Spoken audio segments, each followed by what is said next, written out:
Hi guys, Steve here, and I'm going to show you which dinosaurs are best for gathering and what they harvest. The slowest way to farm resources is by hand, so you want to move to farming dinosaurs as quickly as possible.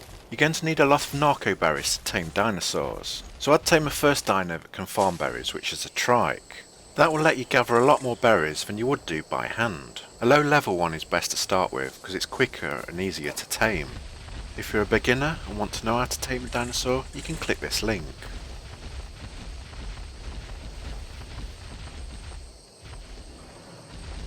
As well as gathering more berries, you'll also gather an okay amount of thatch and a tiny bit of wood. Help sort out the items you want. When your trike's full, open up its inventory, then drag everything you want to keep into your own. When you've done that, click the drop all items button and it'll get rid of everything you don't want. This will free up weight so you can start farming again. Some of these clips are filmed on a server with a resource multiplier, so don't worry if you're not getting the same amount. All the dinos still harvest the same things. Keep repeating this process and you'll eventually end up with all the items you want to keep.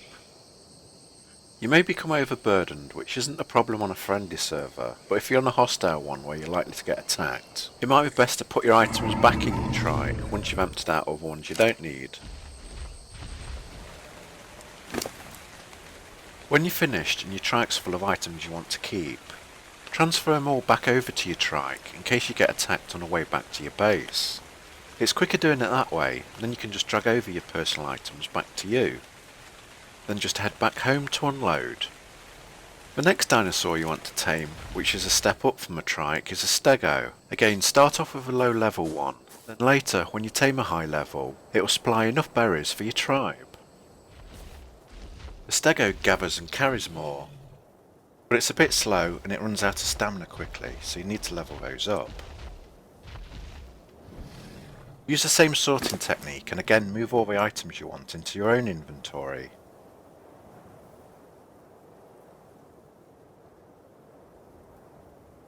Then dump the ones you don't and carry on gathering.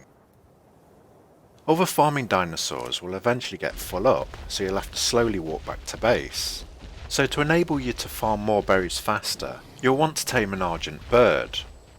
That way when your stego's full up, you can load everything into your bird and quickly fly it back to your base. When you're leveling it up, put most of your points into weight, then it can become your cargo runner. It's a good idea to tame birds for different roles, like some for carrying farmed resources and others for combat. If you land a bird right next to your farming dinosaur, you can take everything out of it, turn around, and then load everything back into your bird. Then just take back your own personal items.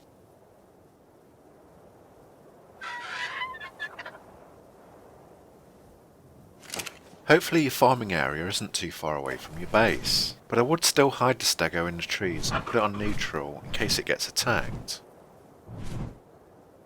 You could get all the berries you need for your tribe with what I have now, but if you wanted to put the time and effort in, the next dinosaur you could get is a bronto.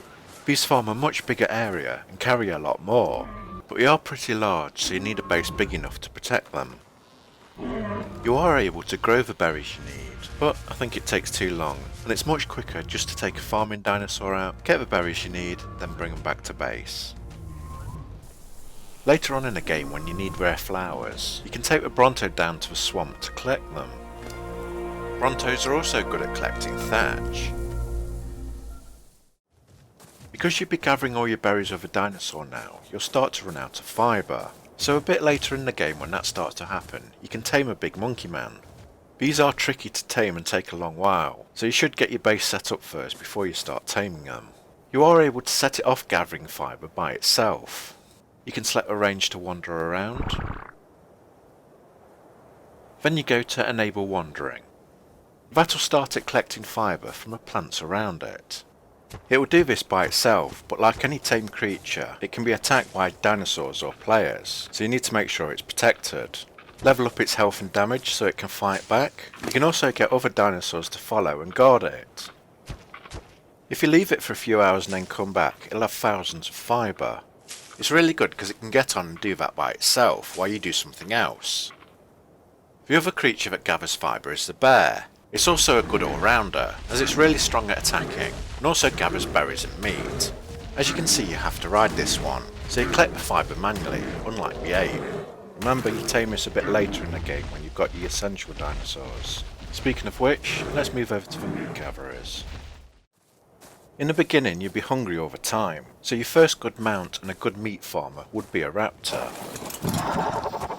They are quick and easy to tame when you level up to narco arrows. When you take them out to kill other dinosaurs, you'll be able to get enough meat for you and your tribe, plus they're a great fast mount to scout around and defend your base. Remember, the higher level it is when you tame it, the higher stats it will have later on, but the higher levels take a lot longer to tame than the lower levels. The bigger the carnivore you tame, the more meat and prime meat you'll get. You'll do more damage and kill quicker. A good medium-sized dino to get meat is a carno. It can kill wild dinosaurs bigger than it, so when you've leveled it up you can take it out to kill brontos and get a lot more meat. You don't have to tame one if you've got a different type of carnivore that can bring in enough meat, like the ones you use to farm other resources, such as a sabre, wolf or toad. But a carno's bigger and it's less likely to get knocked back, plus it's a pure meat and hide gatherer. Hide will be scarce in the game early on, but by taming carnivores you'll have so much later on that you'll be throwing it away. Eventually you'll want to tame a large carnivore. Go for the T-Rex first because it's a lot easier to tame than the Spino. You'll be using this to farm meat for you and all the other carnivores at your base. You'll also be getting a lot of prime meat that you'll need to smoke, then turn into kibble. That's the dinosaur superfood that lets you tame them in a fraction of the time, plus adds a lot of levels to your dinosaur, making it more powerful. If you want to know how to make kibble, you can click this link. Taming something as big as a T-Rex will make gathering meat and hide so much easier, and they're also good at base defense. When you get one at a high enough level, you can use it to attack Alpha Rexes, and you'll start getting good free equipment, and plenty of prime meat. The biggest land carnivore you can tame is a Giga, and this will farm the most amount of meat and prime meat. It will literally eat T-Rexes for breakfast.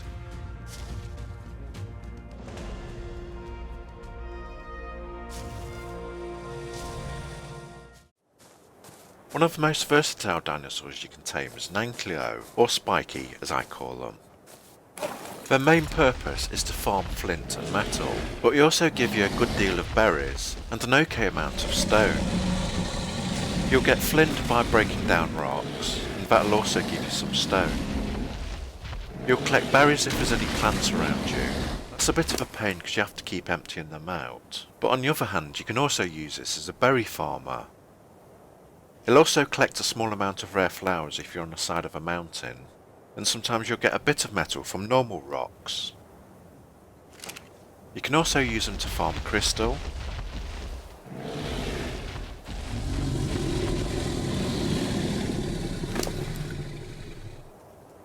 and sometimes that will give you rare mushrooms.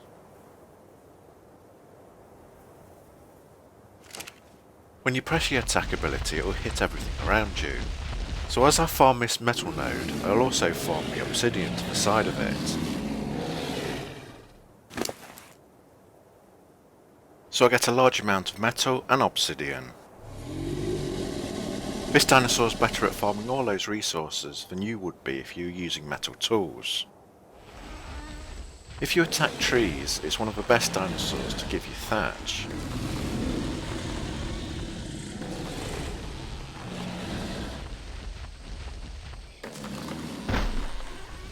And it's also the best one to farm X-plant seeds. I got 34 seeds then just by hitting one wild X-plant. The Ankylo is also very good at farming oil nodes. These large ones are found at the very north of the island.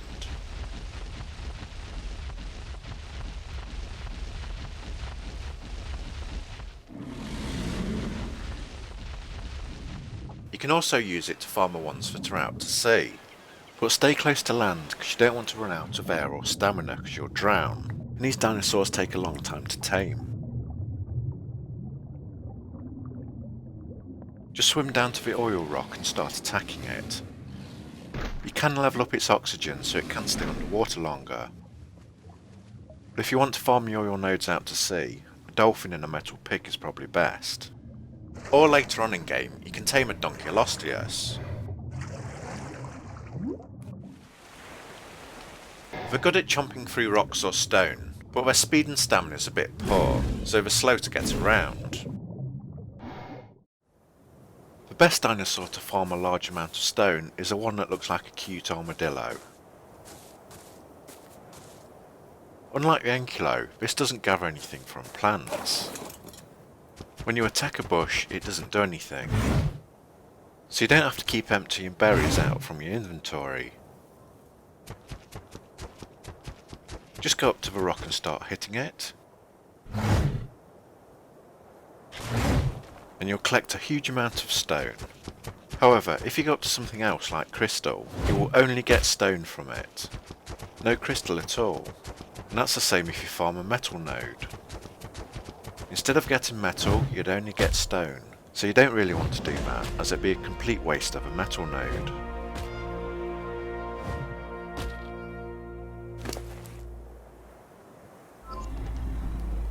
I'll just empty this out so I can keep demonstrating.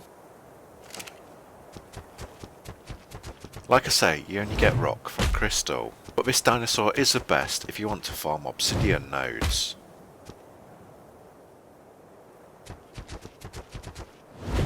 We got much more obsidian than we did from the ankylo, so try and use this one when you're farming obsidian.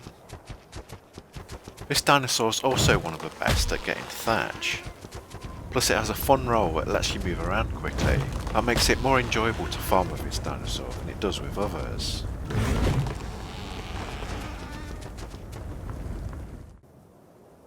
Another great animal to collect thatch is the male deer. You'll need a stag with antlers, as the female without them doesn't really do much. This animal is really fast so you can move around quickly, and it gives you a really good amount of thatch. So this animal is fairly limited in just doing that or being a transport. But the upside is, you don't have to empty stuff you don't need, like berries. Probably the quickest thatch collector is a woolly rhino. When it builds up speed, this animal is able to charge, and if you attack when doing so, it runs through trees like they're not even there. It also collects berries and wood. The charge is limited to how much stamina the rhino has, so you'll have to wait for it to replenish after each charge. But on that short run I collected over 400 thatch. You'll need a lot of thatch if you're making fertilizer in compost bins. But the other ingredient you'll also need is a lot of poop. And to get that you'll need a phiomia, the thing that looks like a pig elephant. To turn it into an unstoppable poop machine, fill it up with stim berries and berries. Next select the stim berries and keep clicking remote use item. And that will make the pig have a really bad case of diarrhea. It also speeds up the rate it consumes its food. That's why you need a lot of berries. You can learn how to make fertilizer here. That should be enough. Let's see how much we've got. So, as long as you can give it enough berries, you'll have a huge amount of poop, so therefore you can make a lot of fertilizer. That's how you make it when you're starting off, but by far the best way to make fertilizer is with dung beetles. You find these in the underground caves. All you need to do is feed them poop, and they give you bags and bags of fertilizer. The only problem with them is that they're escape artists, and manage to get out of just about any cage you build. But click this link and I'll show you what you need to do to stop them escaping. If you have lots of X-plants, the dung beetles make it so much easier for you to look after them. They'll become one of your most valuable creatures.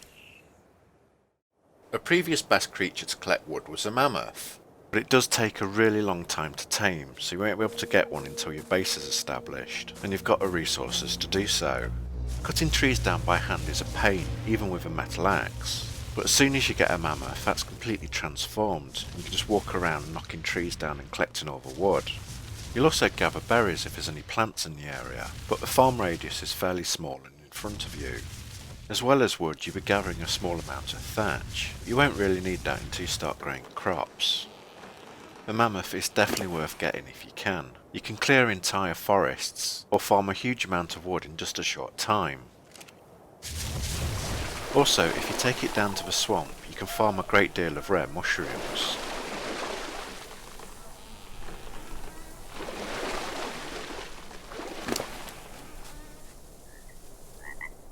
However, taking the mammoth's top spot and the best wood farmer is now the giant beaver. This creature's a lot faster and has more stamina, plus when you've leveled it up, it can one-shot trees. It's so much easier to use this than the mammoth, and it also has an extra trick to make it even better, and that's that it can store wood in its inventory at a fraction of its weight, meaning even though it's small, it can hold a lot more wood than a mammoth can.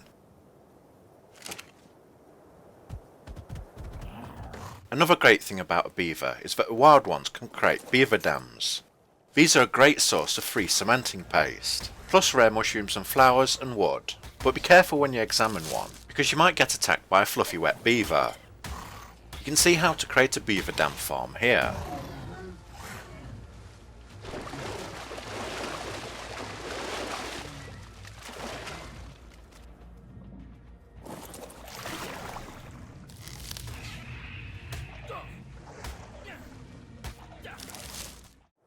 When you get to the metal stage, you want to build steel structures, and to do that you'll need cementing paste. That's made out of chitin, and we used to farm that from insects with a saber-tooth. However, since I've changed one of the main rivers into a swamp, we can no longer go up and down the riverbanks farming ants. The only good place to farm like this now is in the cave in the middle of the map. If you don't know where that is, you can click this link and it will show you. As you can see, I'm getting around 35 chitin for each level 90 scorpion on a sabre. However, this isn't the best farming animal anymore. A better animal to farm like that now is a direwolf. I run the same test I did with the saber-tooth, by killing 3 level 90 scorpions. Also, the wolf's a lower level.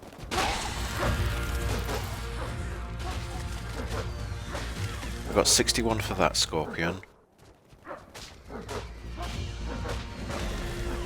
57 for that one,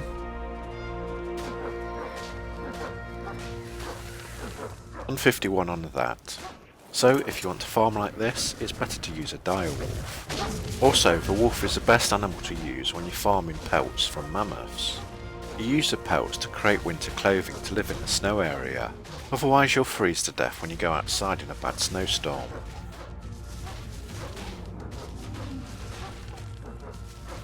I'll just kill this last one.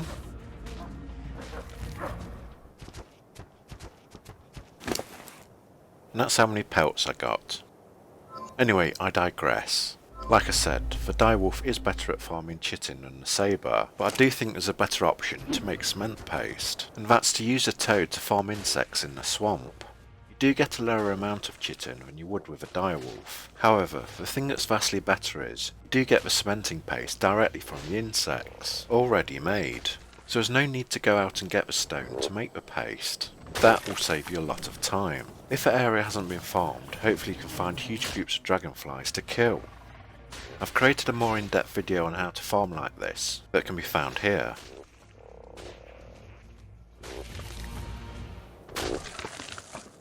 Then when you go out on a farming run, hopefully you'll bring back hundreds of cement paste. Plus then you've got all the chitin you can turn into paste.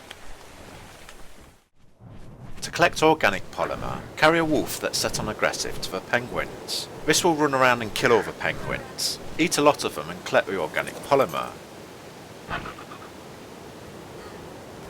For the ones that it doesn't eat, hit them with a club, as that tool will gather the most polymer.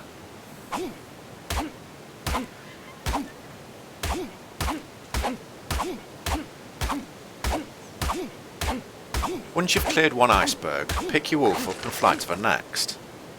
This will save you a lot of cementing paste if you need it to make polymer. If you need to make anything with anglerfish gel, you can farm it with any sea dino by killing anglerfish. A lot later on in a game you might need black pearls. You can get these by killing sea scorpions, but the black pearls are very rare. Finally we get on to dinosaurs with abilities. If you want your dinos to lay more eggs, you should tame an oviraptor. Stand it next to your female dinos, here I'm using dodos. Then go to it and activate Enable Wandering. This will turn on its ability for all the female dinos in the area to lay more eggs. You can see the little egg symbol above their heads. The oviraptor will start walking around, but you can stop it from doing that by weighing it down and filling up its inventory. Finally, if you want your dinosaurs to gain experience quicker, you can tame yourself a Lastiosaurus, or a dino doggy that I call them. Go up to it and pet it, then it'll do a little trick. Shortly after, you get experience icons above all your dinosaurs. That'll tell you that their experience is being boosted. Well, thanks for watching. If this was helpful, please like and subscribe. Don't forget to check out the other videos at the end, and hopefully I'll see you again. Goodbye.